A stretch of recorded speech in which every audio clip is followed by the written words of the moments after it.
In 2018, Chanchal Goyal and her husband Raj Kishore Goyal embarked on a journey filled with joy and anticipation as they received the news of Chanchal's pregnancy. Living in Delhi, they opted for the convenience of a nearby maternity clinic for Chanchal's prenatal care. Little did they know, what began as a hopeful chapter soon spiraled into a harrowing ordeal. Pregnant थी उस time, तो मैं delivery के लिए वहाँ पे गई थी. मेरा स्टार्टिंग से वहीं पे ट्रीटमेंट चल रहा था फ्रॉम फर्स्ट डे. बट मेरी जो ईडी डे थी, मेन डिलीवरी डेट थी, वो 11 या 18 के बीच थी. 10 को मेरे को हल्के हल्के से पेन स्टार्ट हुए थे, तो उसी की वजह से मेरे शाम को हस्बैंड ऑफिस से आए तो मैं इनके साथ वहाँ पे गई. फिर वहाँ पे शिवानी डॉक्टर आई, उन्होंने मेरा पेट पे हाथ लगा के टच करा. उन्होंने बताया कि कुछ इशू लग रहा है, मुझे मेरे को देखना पड़ेगा और हो सकता है इनकी LSCS करना पड़े. फिर उन्होंने हमें बाद में बताया कि हाँ, इनका LSCS से ही होगा बेबी, नॉर्मल नहीं हो सकता due to some complications. At the Shivani Maternity and Ultrasound Center, the couple received unsettling news from the attending doctor. The umbilical cord, it seems, had wrapped around the baby's neck inside the mother's womb, making a normal delivery impossible. The family alleges that the doctor told them that an urgent surgical intervention was needed. Following the surgery, Chanchal's memory fades. She alleges she regained consciousness over a month later. Early morning मेरा LSCS हुआ. उसके बाद मेरे को तुरंत जब OT से discharge किया, मैं थोड़ी थोड़ी बेहोशी में थी, मतलब बीच बीच में मैं बोल भी पा रही थी. मैंने अपने हस्बैंड को बताया कि मुझे पेन है, मुझे रेगुलर पेन रहा. और बस उसके बाद मेरे को बीच बीच में डॉक्टर्स आके चेक कर रहे थे या नर्स, मुझे नहीं पता, मेरे को बेहोश थी मैं. और फिर बस मेरे को जब होश आया तो 1-1.5 महीने बाद ही आया पूरा सही से. तो मैं दूसरे हॉस्पिटल में थी, स्टीफन में. So what happened in the intervening period? Raj Kishore Goyal, Chanchal's husband, recounts the chain of events that nearly pushed his wife into a coma-like state.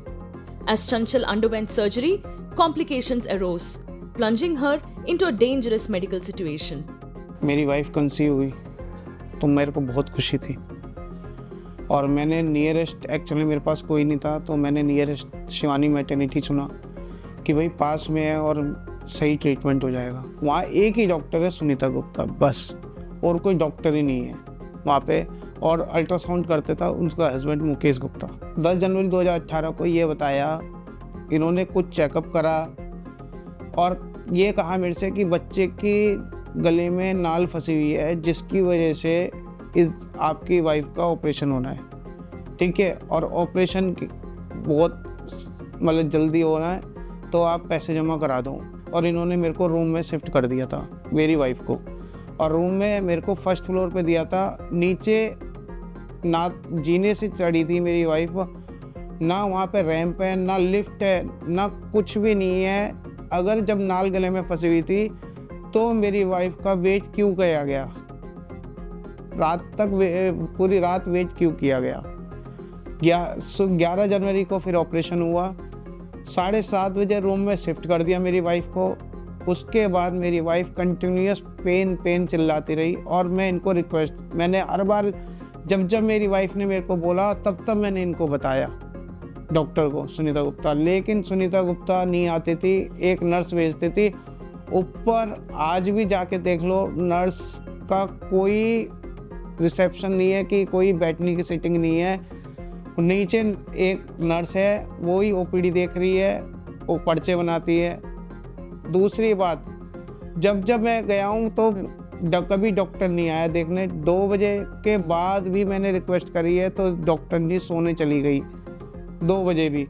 और उसके बाद उतर के आई 4-4:30 बजे, और 4:30 बजे आने के बाद कुछ नहीं बोला.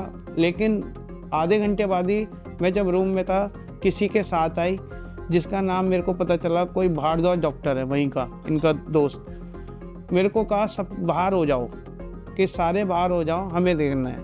After this point, Raj Kishore Goyal reveals shocking details about the harrowing moments leading up to his wife's deteriorating condition.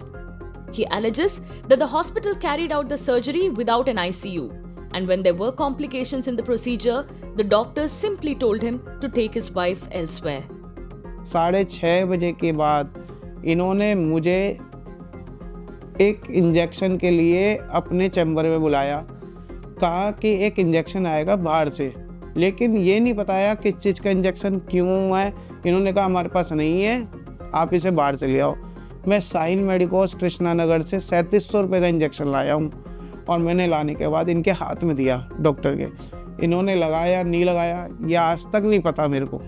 वो इसके बाद इन्होंने 8:30 बजे, जब इनकी ओपीडी ख़त्म हो गई शिवानी की, 8:30 बजे के बाद मुझे चैम्बर में बुलाया नीचे। तो इन्होंने मेरे को ये बोला कि ये तुम्हारी वाइफ को 14 ग्लूकोज की बोतल चढ़ा चुकी हूँ ये, और तुम्हारी वाइफ को सुबह से अब तक यूरिन आउटपुट नहीं हुआ, और क्यों नहीं हुआ मुझे भी नहीं पता। मैंने उनसे बोला कि अब करना क्या है मुझे ये बताओ। कह रहे इसको हायर सेंटर की ज़रूरत है। हायर सेंटर मतलब? आईसीयू की ज़रूरत है, और आईसीयू हमारे पास है नहीं, तो इसको कहीं इसको कहीं आईसीयू ले जाओ। मैंने कहा BL कपूर ले जाता हूँ। इन्होंने मना कर दी। शिवानी ने कहा वहाँ एडमिट हो नहीं हो, तुम कहाँ जा रहे हो, तुम्हारे पैसे जहाँ 1 रुपये लगेगा वहाँ 5 रुपये लगेगा, तुम वहाँ ना जाके तुम्हें मैं भेज देती हूँ सचिवन, वहाँ मेरी बातचीत भी है, जान पहचान भी है, और तुम चले जाओ। 1-1.5 घंटे बाद ambulance I.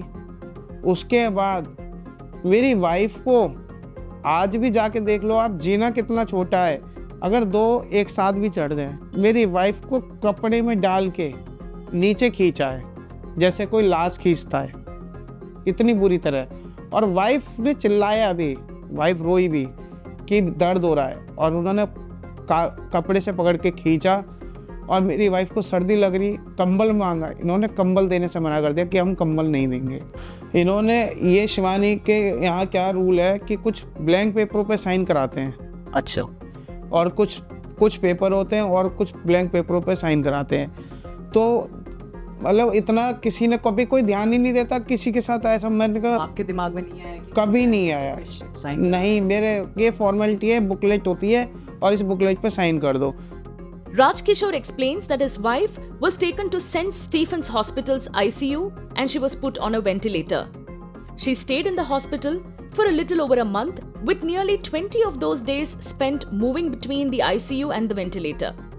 He says that this experience shocked the couple to the core, changing their lives for years to come. कह रहा मैं आपको ये बता देता हूँ, कोई लिख के नहीं देगा, मैं डॉक्टर हूँ, डॉक्टर कभी लिख के नहीं देगा तुम्हारी वाइफ की आर्टरीज कटी थी, आर्टरीज कटी थी जिसकी वजह से तुम्हारी वाइफ को ये प्रॉब्लम हुई है। उन्होंने ये बात मेरे को वर्बली बताई, का रिटर्न में लिख के नहीं दूंगा मैं। और फिर मेरी ज़िंदगी ऐसी हो गई कि मैं वो भूल गया कि क्या खुशी होती है। सच, मेरी वाइफ कोमा में मेंटल हो गई थी। आप किताबें देखोगे, उस किताब के अंदर कैसे कैसे क्वेश्चन है मेरी वाइफ के कि क्या क्या लिखती थी। ये भूल गई थी कि क्या हूँ मैं, कैसे हूँ। Raj Kishore has now moved court to take legal action against the hospital in pursuit of justice for his wife. He says that he is of the firm opinion that this is a straightforward case of medical negligence and says that he is determined to hold the hospital accountable for the suffering his family endured. उन्होंने patient को physically examine किया without any medical examination and said that the umbilical cord is around the neck of the baby inside the womb of the wife of the petitioner, and the baby may get suffocated, and that's why required the urgent surgery. Consent लिया जाता है, surgery initiate होती है next day after 8.5 hours. Question simple सा है, अगर emergency थी तो सर्जरी तब क्यों नहीं की, 8.5 घंटे तक क्यों वेट किया? Independent citizen of this country was dragged through the staircase in a bed sheet with multiple sutures at the stomach after delivering the baby for shifting to the higher center as the patient has collapsed and the patient was in high degree of shock syndromes. किसी भी medical institution में घुसने के लिए ramp, basic entry facilities कुछ नहीं है। वहाँ पे ऑपरेशंस हो रहे हैं, सर्जरीज हो रही हैं, रेट चार्ट्स हैं with respect to hours of the surgeries to be inducted or the rooms to be inducted in the surgery, but ICU नहीं है। डिलीवरीज हो रही हैं बट नीको नहीं है, neonatal intensive care unit and intensive care units बिल्कुल ही नहीं है। We decided to go to the hospital ourselves and check if the hospital had an operation theatre and a working ICU or not. When we went to the hospital, we found that though there was an operation theatre in the hospital, it did not have an ICU. As we dug deeper, we found more shocking details that expose the government department's negligence and possible collusion in this case. Look at these documents. This is the registration certificate of Shivani Maternity and Ultrasound Center, signed by the Directorate General of Health Services, which clearly mentions that the hospital has a labor room and operation theatre but does not have an ICU. Take a look at this document signed in 2022. The document records that the operation theatre is present and ICU is not present in the hospital. And now, take a look at this 2024 document. The document notes that the hospital does not have an operation theatre and it does not have an ICU either. So how did the operation theatre suddenly disappear? Let's assume that the first document signed by the government is true and that the hospital has an operation theatre but no ICU. Then the question is, how is the government even allowing a hospital to function with an operation theatre and without an ICU facility? We decided to approach Poonam Pal, the government officer whose signature appears in this document. And we found that the case got murkier as we spoke to her. Poonam Pal, the current ACDMO of Shadara, kept changing her version and kept contradicting herself in this conversation with the probe. 2022 को मतलब एक RTI file हुई थी, तो उसमें आपके department ने कहा था कि वहाँ पे ओटी प्रेजेंट है और आईसीयू नहीं है. ऑन 13 मार्च 2024 अभी रिसेंटली आपके ही डिपार्टमेंट की तरफ से कहा गया कि ओटी नहीं है ना आईसीयू है.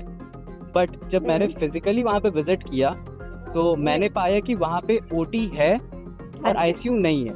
ठीक है, तो ये आप लोग कैसे वो करते हो कि वहाँ पे जाकर के आप करते हो या फिर कैसे पता चलता है? और ये दो विजिट करते हैं और तो वो एक ही जगह पे दो अलग अलग रिपोर्ट कैसे आ रही है एक ही टाइम पीरियड में? साल भर के अंदर ऐसा तो नहीं है कि वो ओटी आ रहा है फिर चला जा रहा है, ये कैसे हो जा रहा है?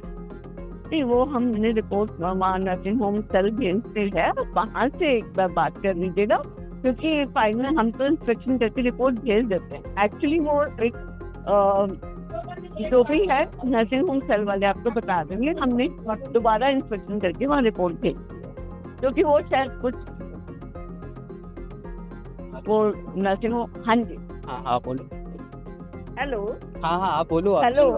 हेलो. हाँ जी, नर्सिंग होम सेल हम भेज रहे हैं, हम आज ही बल्कि इंस्पेक्शन करके आए हैं, तो वो रिपोर्ट वहाँ भेज रहे हैं, आप वहाँ से बात कर लीजिए. Let's listen again to the contradictory statement of Poonam Pal. In a call with her, she first says she has already sent a report to the nursing home cell. Within seconds, she says she just did an inspection now and returned, and she will send a report to the nursing home cell soon. नहीं, वो हमने report वहाँ nursing home cell भेजते हैं, वहाँ से एक बार बात कर लीजिएगा. हमने दोबारा इंस्पेक्शन करके वहाँ रिपोर्ट भेजी. नर्सिंग होम सेल हम भेज रहे हैं, हम आज ही बल्कि इंस्पेक्शन करके आए हैं, तो वो रिपोर्ट वहाँ भेज रहे हैं, आप वहाँ से बात कर लीजिए. सरप्राइजिंगली एक दिन हॉस्पिटल में नर्स मैटरनिटी सेंटर में एक दिन ऑपरेशन थिएटर एग्जिस्ट करता है. मैं नहीं कह रहा ये चीज़ें, ये director general of health services Delhi government के डायरेक्टर जनरल के साइंड एंड और डेप्यूटेड अथॉरिटी के सिग्नेचर के इशूड सर्टिफिकेट की मैं बात कर रहा हूँ. इस सेंटर की chief district medical officer of Shahdara district की रिपोर्ट्स में बात कर रहा हूँ. आज कहते हैं कि नर्सिंग होम में ऑपरेशन थिएटर है, कल कहते हैं नहीं है, आज कहते हैं आज आईसीयू है, फिर नहीं है, फिर 2 दिन बाद फिर आ जाते हैं. Now question is, are they doing the services for the citizens और they are doing the services for the indirect sources, if any? They must be knowing better. You should ask the CDM or DGHS for this. Despite our attempts to obtain a response from Shivani Maternity and Ultrasound Center regarding the allegations, they declined to comment on the matter. Supreme Court of India, various high courts in India, सारे न्यायालयों ने कई बार भारत के कानूनों में संशोधन किया है, नए कानून आए हैं. जैसे कि हाल ही में बिजॉय सिन्हा रॉय वर्सेस विश्वनाथ दास, सुप्रीम कोर्ट की एक जजमेंट है, 2017 में आदेश पारित हुआ था सुप्रीम कोर्ट द्वारा, जिसमें कहा गया है कोई भी मेडिकल एस्टेब्लिशमेंट अर्थात कोई भी हॉस्पिटल नर्सिंग होम नहीं चल सकता with operation theatre without ICU. मैं आज ये सवाल पूछता हूं कि director general of health service of Delhi government को ये अधिकार किसने दिया एक लाइसेंस सर्टिफिकेट के ऊपर अपने कलम से, अपने हाथों से ये लिखने का कि आप नर्सिंग होम चलाइए Shivani maternity centre with operation theatre and labour room without ICU, neonatal ICU. ये अगर संशोधन का अधिकार है तो आया कहां से, और नहीं है तो ऐसे लोगों के खिलाफ कार्रवाई क्यों नहीं? हमारे लिए आज भी, हर एक देश के नागरिक के लिए आज भी सुप्रीम कोर्ट, हाई कोर्ट की जजमेंट्स एक भगवान स्वरूप आए हुए न्याय के पात्र हैं। हमारा आज भी विश्वास है सफेद कोट में खड़े इंसान को भगवान के रूप में देखने। हमसे वो विश्वास मत छीनो। As the story unfolds, it becomes evident that the blame extends beyond the walls of the hospital to the very infrastructure of the Delhi Healthcare Department itself. Documentary evidence and statements from the concerned government official reveals a troubling narrative of apathy, negligence, and possible collusion. The fundamental question is, how can a hospital perform surgeries without access to critical care facilities? What recourse exists when complications arise during medical procedures in the absence of an ICU? What explains the government papers with contradictory facts? What explains contradictory statements of the concerned government official? With more questions than answers, the need for accountability, reform, and transparency in the Delhi healthcare system looms larger than ever.